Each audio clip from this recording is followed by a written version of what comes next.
Hey y'all. So I decided I was going to give y'all a tutorial on my strawberry jam. I always make sure to wash the strawberries.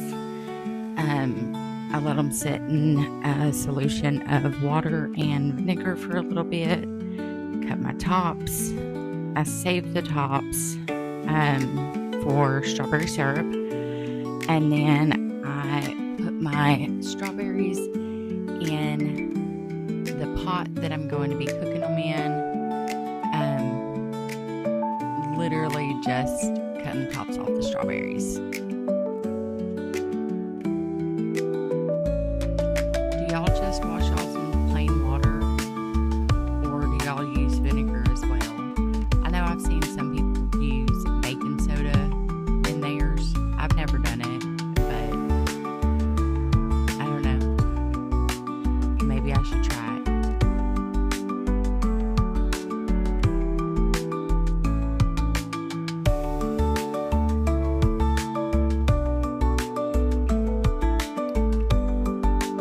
After I'm done cutting the tops off and rinsing the sink out and everything, I go ahead and order the strawberries.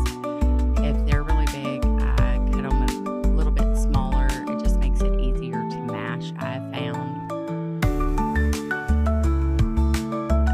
I do like to mash mine, while they're still raw before I cook it.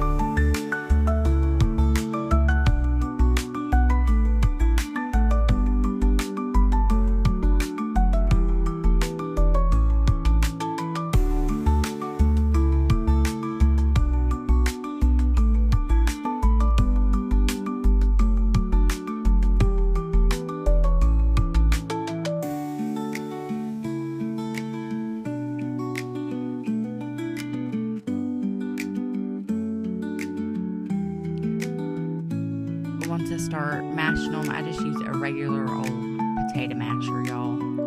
Just plain old metal potato masher.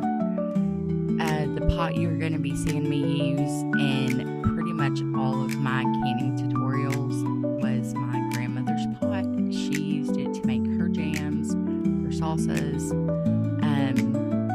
her goulashes. She used it pretty much for everything.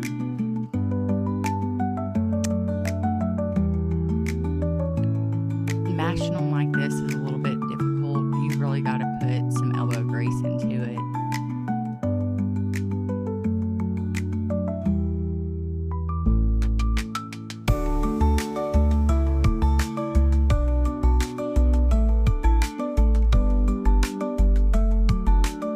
I had to get my husband to take over for a little bit because, like I said, elbow grease is needed in mashing.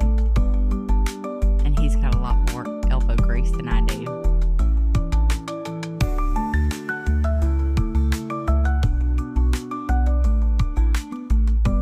After he was done doing it, this is about the consistency I like to get it to before I add any of my Sure-Jell or anything like that to it.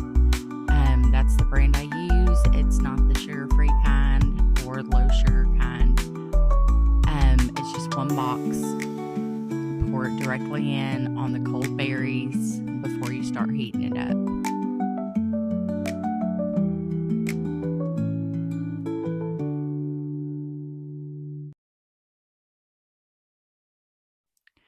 Once you've got that poured in there, you go ahead and mix it up.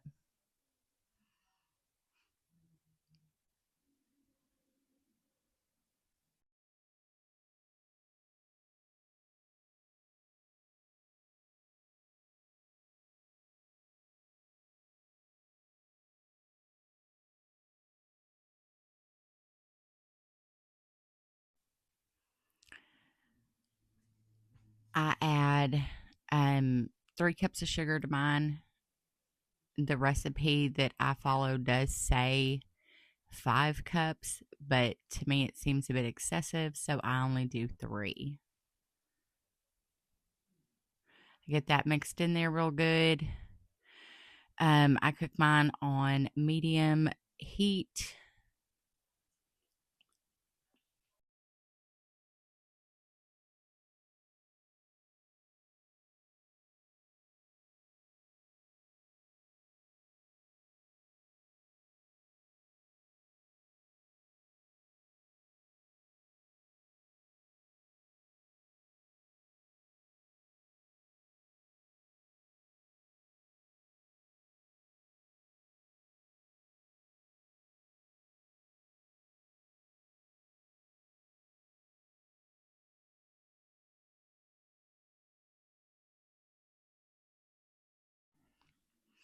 Once it's cooked down for a while, I like to take my potato masher back to it and mash up the strawberries some more.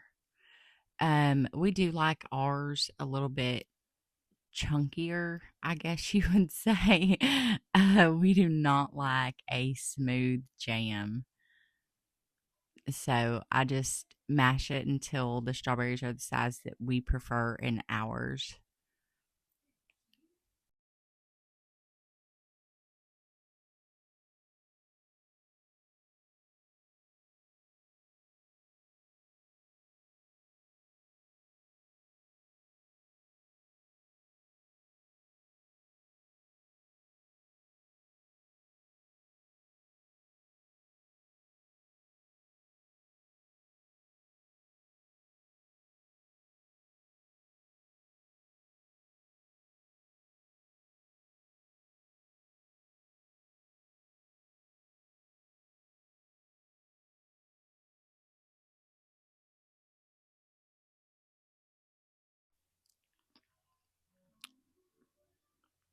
So as it cooks, you'll begin to see foam on the top.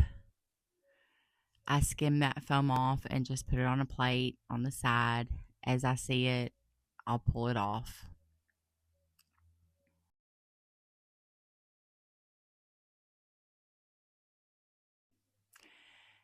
Now, while my jam is cooking, I like to go ahead and have my jars in my water bath canner sterilizing and my water heating up.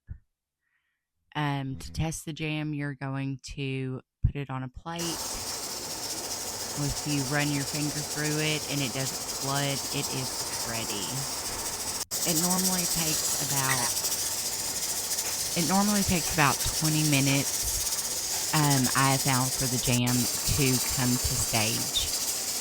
Once I see that it has, I go ahead and pull my jars out. I ladle the hot jam into hot jars because you're going into hot water bath. I ladle it in till it's about half inch head space. I wipe down my rims with some vinegar. And I do all of those, and that's just to make sure that you get a good seal on them. And then I go ahead and put my lids on it. And when I put the lids on, I only screw it on fingertip tight before I put them in the water bath canner. Then I just lower them down in, put the lid on it, bring it to a full rolling boil. Oh yeah, you want to make sure your jars are covered about 1.5 inches, 2 inches above with water. Bring it to a full rolling boil and set them on the towel. I process them at a full rolling boil for about 10 minutes, y'all.